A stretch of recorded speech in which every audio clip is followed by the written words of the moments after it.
You unlock your phone to check one thing. 30 minutes later, you're watching a stranger make soap. You have no idea how you got here. You've forgotten what you originally opened the app for. This isn't an accident. This is by design. I'm going to share 6 dark truths about why this happens, and I promise you'll never scroll the same way after segment 4. What I reveal there changed everything for me. We've weaponized human attention, gamified connection, and industrialized distraction. And we're calling it progress. This is the bitter truth about how short-form video, endless scrolling, and the attention economy aren't just changing media. They're breaking your brain one dopamine hit at a time. Segment 1, the hijacking of human attention. Let's start with what they don't advertise. These platforms are engineered to be addictive, not engaging. Addictive. Every swipe triggers a microdose of dopamine, the same neurochemical response you get from gambling, from drugs, from sex. The infinite scroll? That's not a feature, it's a trap. It ensures there's never a stopping point, never a moment where your brain says enough. Research from 2025 confirms what we already feel. The average human attention span has collapsed. We can barely focus on anything for more than 8 seconds. A goldfish clocks in at 9. Short-form video didn't emerge because we wanted it. It emerged because platforms realized we can't focus anymore. So they optimized for our weakness. 30 seconds, 15 seconds. Now they're experimenting with content under 5 seconds. We're told this is evolution, that we're adapting to a faster world. But here's the truth, we're not evolving, we're devolving. We're training ourselves to have the attention span of a nervous squirrel on caffeine. And here's what that costs. You can't read a book anymore. You can't watch a full movie without checking your phone. You can't have a deep conversation without your mind wandering. The ability to focus, to truly concentrate on one thing, is dying, and with it dies creativity, critical thinking, and genuine connection. Segment 2, the destruction of depth. We're not just losing our attention spans, we're losing our ability to think deeply about anything.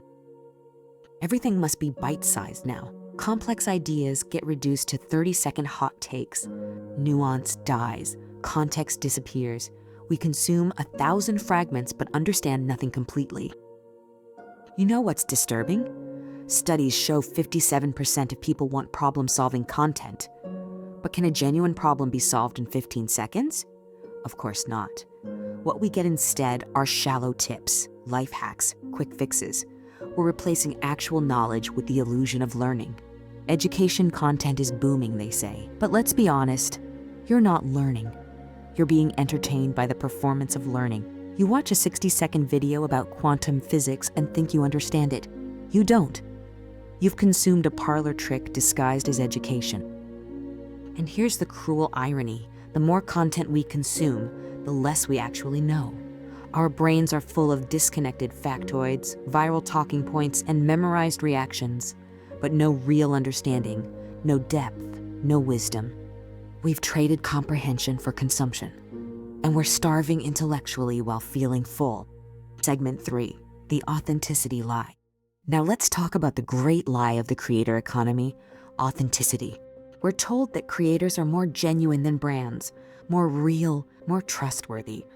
Creator content gets 6 times more engagement because it feels authentic. But here's what they don't tell you, that authenticity is manufactured. Every real moment you see is calculated. That casual morning routine, filmed 6 times. That vulnerable confession, scripted and workshopped.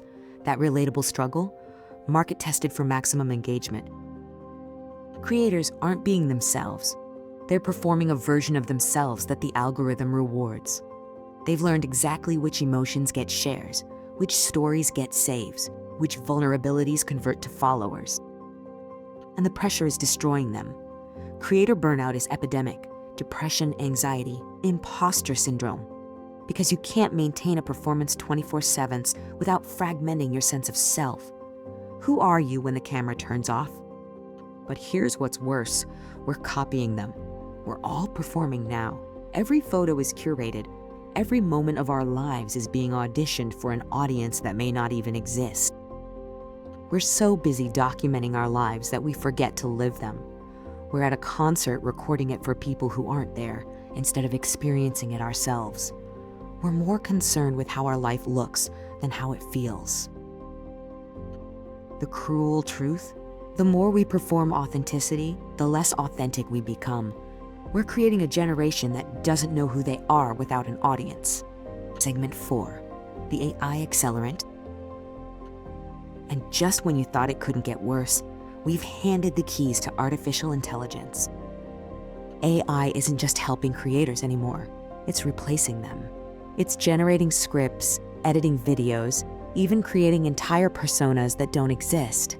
You're watching content made by machines, optimized by algorithms, and delivered to you by AI that knows more about what you want than you do. Think about that. Your feed is curated by an AI, filled with content made or optimized by AI, designed to trigger responses that AI has learned to exploit. Where's the human in that equation? And here's the existential nightmare. Soon you won't be able to tell the difference. That inspirational creator you follow could be I. That educational content, generated. That person sharing their struggles, a composite designed to maximize engagement. We're building a hall of mirrors where nothing is real, but everything feels real. And the kicker? We won't care. As long as it gives us that dopamine hit, we'll keep scrolling. AI isn't amplifying creativity.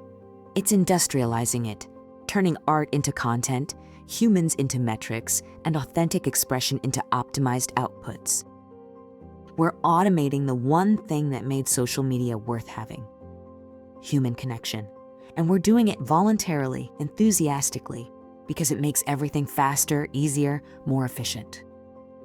But efficiency is a terrible goal for human interaction. When everything is optimized, nothing is meaningful.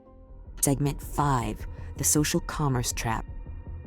Let's talk about what all this is really for. Selling you things? Social commerce is exploding. They celebrate. You can buy what you see instantly. No friction between desire and purchase. And that's precisely the problem. We've removed every natural barrier to impulse buying. That moment of reflection when you had to leave the app, go to a website, enter payment info, all gone. Now you see, you want, you buy. 3 seconds. We're not building communities. We're building marketplaces disguised as communities. Every interaction is monetized. Every relationship is a potential transaction. Every creator is a salesperson who used to be your friend. And it's working devastatingly well. People are buying things they don't need, with money they don't have, to impress people they don't know. Debt is rising. Clutter is accumulating. Regret is constant. But here's the insidious part. It doesn't even make us happy. Studies consistently show that material purchases provide the briefest satisfaction before we're hunting for the next thing. We're on a hedonic treadmill, running faster and faster and getting nowhere. Social commerce isn't serving our needs, it's creating them, and then selling us the solution. Segment 6, the mental health crisis. Now let's confront what we all know but refuse to fully acknowledge. This is destroying mental health on a civilization scale. Anxiety disorders are skyrocketing, especially among young people. Depression rates are climbing. Loneliness is epidemic, despite being more connected than ever. Suicide rates among teens have doubled since smartphones became ubiquitous. This isn't correlation, it's causation. Study after study confirms it. The more time you spend on these platforms, the worse you feel. The more you compare yourself to others, the more inadequate you become. The more you seek validation through likes and comments, the more your self-worth depends on strangers who don't know you and don't care. We're creating a generation that measures their value in engagement metrics. Their self-esteem is tied to algorithms. Their mood depends on how a video performs. This is psychological warfare, and we're the casualties. And nobody is coming to save us. These platforms have armies of psychologists, behavioral scientists, and engineers whose entire job is to keep you scrolling. They've mapped your vulnerabilities. They know exactly what triggers you, what hooks you, what keeps you coming back, even when you hate it. The average person checks their phone 96 times per day, once every 10 waking minutes. We're interrupting our lives constantly for digital stimulation. We're destroying our ability to be present, to be bored, to be alone with our thoughts. And here's the darkest truth. We know this is happening. We feel it, we hate it, but we can't stop. Because the only thing worse than being trapped in the scroll is the fear of missing out if we leave. So what now? You could delete everything. Go full digital detox. But that's not realistic for most people, and you know it. What you can do is see it for what it is. Stop pretending this is connection when it's consumption.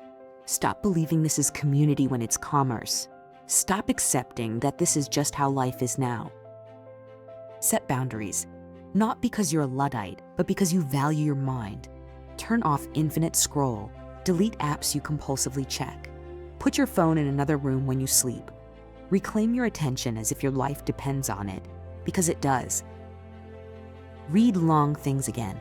Think slow thoughts again. Have conversations without pulling out your phone. Experience moments without documenting them. Remember what it feels like to be bored, then watch what your mind does with that space. The scroll is infinite by design, but your life is not. Your time is not. Your attention is not. Every minute you spend watching strangers live their lives is a minute you're not living yours.